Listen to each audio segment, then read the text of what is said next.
It would appear the sun has set on yet another corner of the British Empire, this one far down in the South Atlantic. Argentina today invaded and seized the Falkland Islands, which have been under British rule for nearly 150 years. Britain promptly broke diplomatic relations with Argentina, sent several of Her Majesty's warships steaming south, and appealed to the United Nations. It all seems like something out of the 18th century, but the British, and for that matter the Americans, are not amused. We have two reports. First, here is Bob Dyke in London. Argentina claimed recovery of the Falklands hours before the British government admitted the invasion had taken place. I have to confirm that an Argentine military attack on Port Stanley in the Falkland Islands has taken place, and that Port Stanley is now occupied by Argentine military forces. The military odds were against the British from the outset today. Only a handful of 60 to 70 Royal Marines and an additional civilian defense force to protect the island's 1,800 residents and more than 600,000 sheep. The Argentinians sent a fleet of warships loaded with an estimated 4,000 troops. A Falkland Island amateur radio operator monitored here in Britain described what he saw. About 500 personnel in Stanley, about 500 personnel in Stanley, and the aircraft carrier was believed to be carrying 1,500, 1,500. Argentina says one of its officers was killed during the invasion. Apparently none of the islanders was hurt.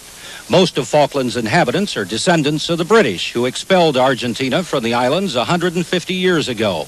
Argentina says the Falklanders surrendered today as meekly as the sheep they've been raising there for generations.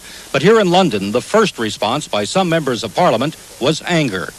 This tin pot junta always threatens the islanders when it has trouble at home, and my God, it's got trouble at home. So we should have been ready for it and should continue to defend the islands.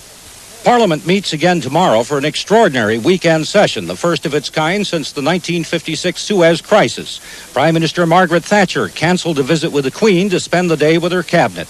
In terms of military response, the British are sending their own warships, including a nuclear-powered submarine to the South Atlantic, but no one in authority here seems willing to say what the British Armada will do when it reaches the Falklands.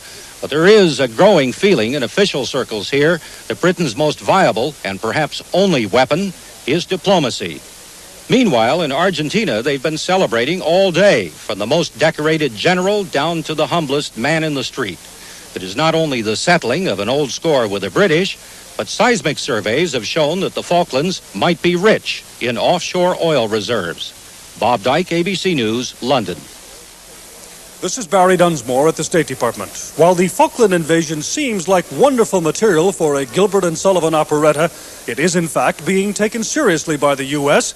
and has personally involved President Reagan. I wish it had not gone forward. I understand they have landed there. And I did talk to the president of Argentina and trying to persuade him not to go forward with that. Actually, Mr. Reagan spent 50 minutes on the phone last night with Argentine President Galtieri. Among other things, he said, "We will do anything to be of help." But by that time, the Argentine Navy was already on its way. Today, the international community is also taking the incident seriously as Britain raised the matter at the UN Security Council.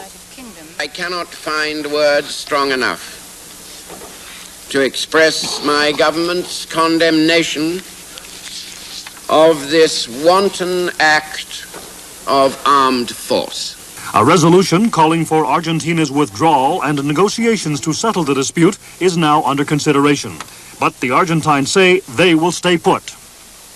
I cannot but emphasize that in this manner, an end has been put to a situation of tension and injustice. As international incidents go, it's hard to get too worked up about this one, except that it does illustrate once again that the power of the big powers is not what it used to be.